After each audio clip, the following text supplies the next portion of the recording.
ಹರೇ ಕೃಷ್ಣ. ಭಗವದ್ಗೀತಾ ಅಧ್ಯಯನಕ್ಕೆ ಎಲ್ಲರಿಗೂ ಸ್ವಾಗತ. ಅಧ್ಯಾಯ 10 ವಿಭೂತಿ ಯೋಗ. ಭಗವಂತನ ವಿವಿಧ ವಿಭೂತಿಗಳ ವಿವರವಾದ ವಿಚಾರಗಳನ್ನು ನಾವು ಅಧ್ಯಯನ ಮಾಡುತ್ತಾ ಬಂದಿದ್ದೇವೆ. ಕಳೆದ ಸಂಚಿಕೆಯಿಂದ ಮುಂದುವರಿಸುತ್ತಾ ಭಗವಂತನು ತನ್ನ ಇನ್ನಷ್ಟು ವಿಭೂತಿಗಳನ್ನು ಹೇಳುತ್ತಿದ್ದಾನೆ.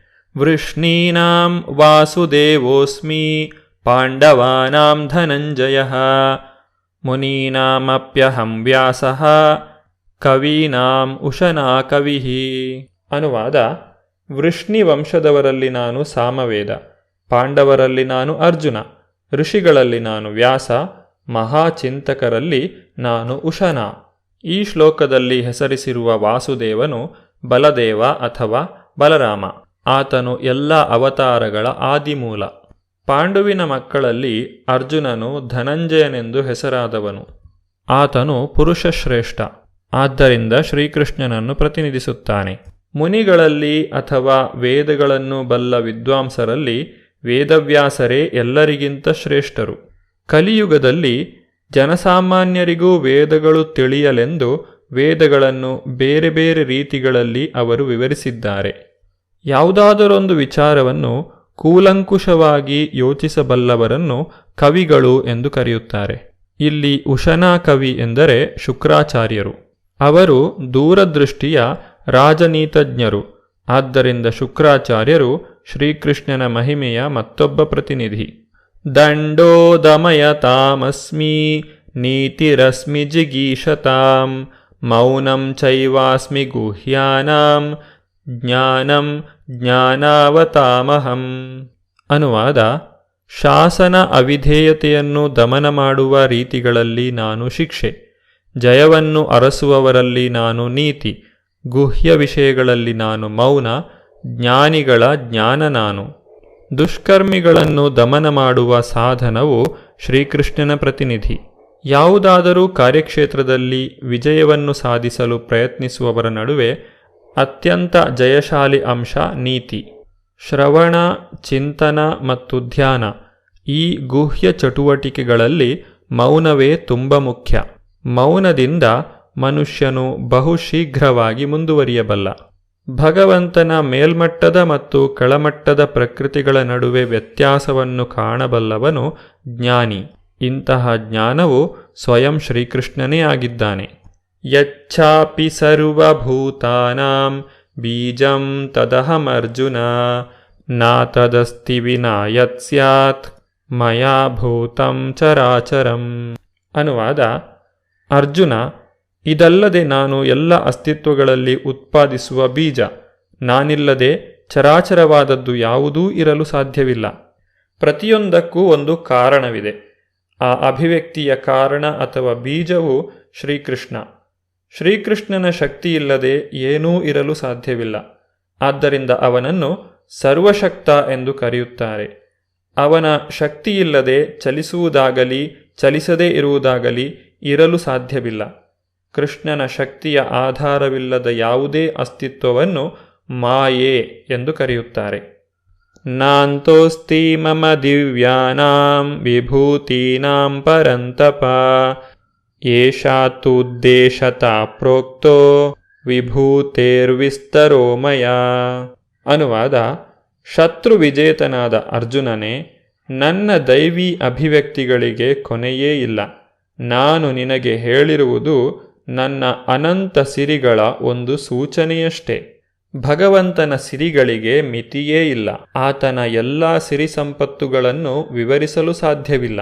ಇಲ್ಲಿ ಭಗವಾನ್ ಶ್ರೀಕೃಷ್ಣನು ಅರ್ಜುನನ ಕುತೂಹಲವನ್ನು ತಣಿಸಲು ಕೆಲವೇ ನಿದರ್ಶನಗಳನ್ನು ವರ್ಣಿಸಿದ್ದಾನೆ. ಯದ್ಯದ್ವಿಭೂತಿಮತ್ಸತ್ವಂ ಶ್ರೀಮದೂರ್ಜಿತಮೇವ ವಾ ತತ್ತದೇವಾವಗಚ್ಚತ್ವಂ ಮಮ ತೇಜೋಂಶ ಸಂಭವಂ. ಅನುವಾದ: ಎಲ್ಲ ಶ್ರೀಮಂತವಾದ, ಸುಂದರವಾದ ಮತ್ತು ಉಜ್ವಲವಾದ ಸೃಷ್ಟಿಗಳು ನನ್ನ ವೈಭವದ ಒಂದು ಕಿಡಿಯಿಂದ ಮೂಡಿಬಂದಿವೆ ಎಂದು ತಿಳಿ. ಕೊನೆಯದಾಗಿ ಭಗವಂತನು ಇಲ್ಲಿ ಹೇಳುವುದೇನೆಂದರೆ, ಆಧ್ಯಾತ್ಮಿಕ ಜಗತ್ತಿನಲ್ಲಿರಲಿ ಅಥವಾ ಐಹಿಕ ಜಗತ್ತಿನಲ್ಲಿರಲಿ ತೇಜಸ್ವಿ ಅಥವಾ ಸುಂದರ ವಸ್ತುವು ಭಗವಂತನ ಶಕ್ತಿಯನ್ನು ಪ್ರತಿನಿಧಿಸುತ್ತದೆ. ಅಸಾಧಾರಣ ಶ್ರೀಮಂತಿಕೆಯ ಯಾವ ವಸ್ತುವನ್ನಾದರೂ ಭಗವಾನ್ ಶ್ರೀಕೃಷ್ಣನ ಸಿರಿಯ ಪ್ರತಿನಿಧಿ ಎಂದು ತಿಳಿಯಬೇಕು. ಅಥವಾ ಬಹುನೈತೇನ ಕಿಂ ಜ್ಞಾತೇನ ತವಾರ್ಜುನ ವಿಷ್ಟಭ್ಯಾಹಂ ಇದಂ ಕೃಷ್ಣಂ ಏಕಾಂಶೇನ ಸ್ಥಿತೋ ಜಗತ್. ಅನುವಾದ: ಅರ್ಜುನ, ಈ ವಿವರವಾದ ಜ್ಞಾನದ ಅಗತ್ಯವೇನು? ನನ್ನ ಒಂದೇ ಅಂಶದಿಂದ ನಾನು ಇಡೀ ವಿಶ್ವವನ್ನು ವ್ಯಾಪಿಸಿ ಧರಿಸಿದ್ದೇನೆ. ಭಗವಾನ್ ಶ್ರೀಕೃಷ್ಣನ ಈ ಒಂದು ಮಾತು ಅರ್ಜುನನು ಮುಂದಿನ ಅಧ್ಯಾಯದಲ್ಲಿ ವಿಶ್ವರೂಪವನ್ನು ತೋರಿಸುವಂತೆ ವಿನಂತಿಸಲು ಕಾರಣವಾಗಿದೆ. ಯಾವ ರೀತಿಯಾಗಿ ಭಗವಂತನು ಇಡೀ ವಿಶ್ವವನ್ನು ವ್ಯಾಪಿಸಿ ಧರಿಸಿದ್ದಾನೆ ಎಂಬುದನ್ನು ಅರ್ಜುನನು ಕೇಳುತ್ತಾನೆ. ಭಗವಂತನು ಪರಮಾತ್ಮನಾಗಿ ಎಲ್ಲ ವಸ್ತುಗಳನ್ನು ಪ್ರವೇಶಿಸಿರುವುದರಿಂದ ಇಡೀ ಐಹಿಕ ವಿಶ್ವಗಳಲ್ಲಿ ಅವನ ಪ್ರತಿನಿಧಿಗಳಿದ್ದಾರೆ.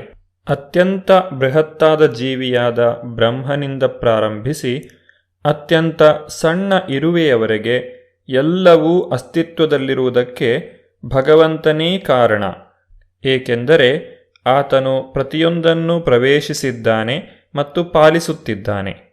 ಈ 10ನೇ ಅಧ್ಯಾಯದ 8ರಿಂದ 11ನೆಯ ಶ್ಲೋಕಗಳಲ್ಲಿ ಶ್ರೀಕೃಷ್ಣನ ಭಕ್ತಿ ಸೇವೆ ಮತ್ತು ಪೂಜೆಗಳನ್ನು ಬಹುಸ್ಪಷ್ಟವಾಗಿ ಸೂಚಿಸಿದೆ. ಪ್ರಬಲವಾದ ಸೂರ್ಯನೂ ಸಹ ತನ್ನ ಶಕ್ತಿಯನ್ನು ಶ್ರೀಕೃಷ್ಣನ ಮಹಾಶಕ್ತಿಯಿಂದ ಪಡೆಯುತ್ತಾನೆ. ಶ್ರೀಕೃಷ್ಣನ ಆಂಶಿಕ ವಿಸ್ತರಣವು ಇಡೀ ಜಗತ್ತನ್ನು ಪಾಲಿಸುತ್ತದೆ. ಈ ರೀತಿಯಾಗಿ ವಿಭೂತಿಯೋಗ ಎಂಬ ಅಧ್ಯಾಯದ ಮೂಲಕ ನಾವು ಭಗವಂತನ ಐಶ್ವರ್ಯ ಜ್ಞಾನವನ್ನು ತಿಳಿದಿದ್ದೇವೆ. ಈ ಎಲ್ಲ ಉಪದೇಶಗಳನ್ನು ಪಡೆದಂತಹ ಅರ್ಜುನನ ಮೋಹವು ಸಂಪೂರ್ಣವಾಗಿ ನಾಶವಾಗಿದೆ. ಆತನು ಈಗ ತನ್ನ ಕರ್ತವ್ಯವೇನು ಎಂಬುದನ್ನು ತಿಳಿದುಕೊಂಡಿದ್ದಾನೆ. 11ನೇ ಅಧ್ಯಾಯದಲ್ಲಿ ಅರ್ಜುನನು ಭಗವಂತನ ವಿಶ್ವರೂಪವನ್ನು ಕಾಣಲು ಬಯಸುತ್ತಾನೆ. ಭಗವಂತನು ಹೇಗೆ ತನ್ನ ಒಂದೇ ಅಂಶದಿಂದ ಇಡೀ ವಿಶ್ವವನ್ನು ವ್ಯಾಪಿಸಿ ಧರಿಸಿದ್ದಾನೆ ಎಂಬುದನ್ನು ಅರ್ಜುನನು ನೋಡಲು ಬಯಸುತ್ತಾನೆ. ಈ ವಿಶ್ವರೂಪದ ವರ್ಣನೆಯನ್ನು ಒಳಗೊಂಡಂತಹ ಅಧ್ಯಾಯವೇ 11ನೇ ಅಧ್ಯಾಯ. 11ನೇ ಅಧ್ಯಾಯದ ಪ್ರಾರಂಭದಲ್ಲಿ ಅರ್ಜುನನು ತನ್ನ ಮೋಹವೆಲ್ಲ ನಾಶವಾಯಿತು ಎಂಬುದನ್ನು ಒಪ್ಪಿಕೊಳ್ಳುತ್ತಾನೆ. ಅರ್ಜುನ ಉವಾಚ ಮದನುಗ್ರಹಾಯ ಪರಮಂ ಗುಹ್ಯಮಧ್ಯಾತ್ಮ ಸಂಜ್ಞಿತಂ ಯತ್ವಯೋಕ್ತಂ ವಚಸ್ತೇನ ಮೋಹೋಯಂ ವಿಗತೋ ಮಮ. ಅರ್ಜುನನು ಹೀಗೆ ಹೇಳಿದನು: ನೀನು ಅನುಗ್ರಹ ಮಾಡಿ ಈ ರಹಸ್ಯವಾದ ಆಧ್ಯಾತ್ಮಿಕ ವಿಷಯಗಳನ್ನು ಕುರಿತು ಉಪದೇಶ ಮಾಡಿದೆ. ಇದರಿಂದ ನನ್ನ ಮೋಹವು ನಾಶವಾಗಿದೆ. ಭಗವಂತನ ದಿವ್ಯ ಸಂದೇಶವನ್ನು ಕೇಳಿದ ಮೇಲೆ ಅರ್ಜುನನಿಗೆ ಜ್ಞಾನೋದಯವಾಗಿದೆ.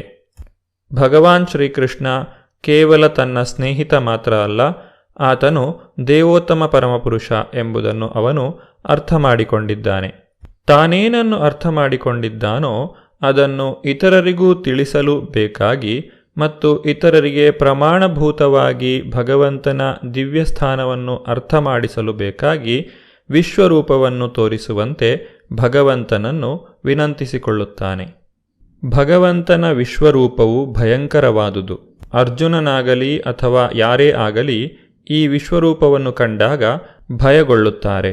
ವಿಶ್ವರೂಪವನ್ನು ಕಾಣುವುದರಲ್ಲಿ ಭಕ್ತರಿಗೆ ಆಸಕ್ತಿ ಇರುವುದಿಲ್ಲ. ಹಾಗಾಗಿ ವಿಶ್ವರೂಪವನ್ನು ಕಂಡ ನಂತರ ಅರ್ಜುನನು ಶ್ರೀಕೃಷ್ಣನಲ್ಲಿ ಮತ್ತೆ ತನ್ನ ಮೂಲ ರೂಪವನ್ನು ತೋರಿಸುವಂತೆ ಪ್ರಾರ್ಥಿಸುತ್ತಾನೆ. ಭವಾಪ್ಯಯೌ ಹಿ ಭೂತಾನಾಂ ಶ್ರುತೌ ವಿಸ್ತರಶೋ ಮಯಾ ತ್ವತ್ತ ಕಮಲಪತ್ರಾಕ್ಷ ಮಾಹಾತ್ಮ್ಯಮಪಿ ಚಾವ್ಯಯಂ. ಅನುವಾದ: ಕಮಲ ನೇತ್ರನೇ, ಪ್ರತಿಯೊಂದು ಜೀವಿಯ ಹುಟ್ಟು ಮತ್ತು ಸಾವಿನ ವಿಷಯವನ್ನು ನಿನ್ನಿಂದ ವಿವರವಾಗಿ ಕೇಳಿದೆನು. ಎಂದೂ ಕೊನೆಯಾಗದೆ ನಿನ್ನ ವೈಭವಗಳನ್ನು ಅರ್ಥ ಮಾಡಿಕೊಂಡಿದ್ದೇನೆ. ಭಗವಾನ್ ಶ್ರೀಕೃಷ್ಣನು ಸರ್ವವ್ಯಾಪಿಯಾಗಿ ಎಲ್ಲ ಕಾರಣಗಳ ಕಾರಣನಾಗಿದ್ದಾನೆ. ಆತನು ಸರ್ವವ್ಯಾಪಿಯಾಗಿದ್ದರೂ ವ್ಯಕ್ತಿಶಃ ಎಲ್ಲೆಲ್ಲೂ ಇರುವುದಿಲ್ಲ. ಇದು ಭಗವಂತನ ಊಹಾತೀತ ಸಂಪತ್ತು. ಇದನ್ನೆಲ್ಲ ಸಂಪೂರ್ಣವಾಗಿ ತಾನು ಅರ್ಥ ಮಾಡಿಕೊಂಡಿದ್ದೇನೆ ಎಂದು ಅರ್ಜುನನು ತಿಳಿಸುತ್ತಾನೆ. ಭಗವದ್ಗೀತೆಯನ್ನು ಓದಿದ ಅಧ್ಯಯನ ಮಾಡಿದ ಪ್ರತಿಯೊಬ್ಬರೂ ಸಹ ಈ ನಿರ್ಣಯಕ್ಕೆ ಬರಬೇಕು. ಭಗವಾನ್ ಶ್ರೀಕೃಷ್ಣ ದೇವೋತ್ತಮ ಪರಮಪುರುಷ ಎಂಬುದನ್ನು ಅರ್ಥ ಮಾಡಿಕೊಳ್ಳಬೇಕು. ಹಾಗಿದ್ದರೆ ಮಾತ್ರ ನಾವು ಭಗವದ್ಗೀತೆಯನ್ನು ಓದಿದ್ದು ಸಾರ್ಥಕವಾಗುತ್ತದೆ. ನಾವು ಅರ್ಜುನನು ನಡೆದ ದಾರಿಯಲ್ಲಿ ನಡೆಯುತ್ತಿದ್ದೇವೆ. ಭಗವಂತನ ಆ ವಿಶ್ವರೂಪದ ವಿಸ್ತೃತವಾದ ವಿವರಣೆಯನ್ನು ನಾವು ಮುಂದಿನ ಸಂಚಿಕೆಯಲ್ಲಿ ನೋಡೋಣ. ಧನ್ಯವಾದಗಳು. ಹರೇ ಕೃಷ್ಣ.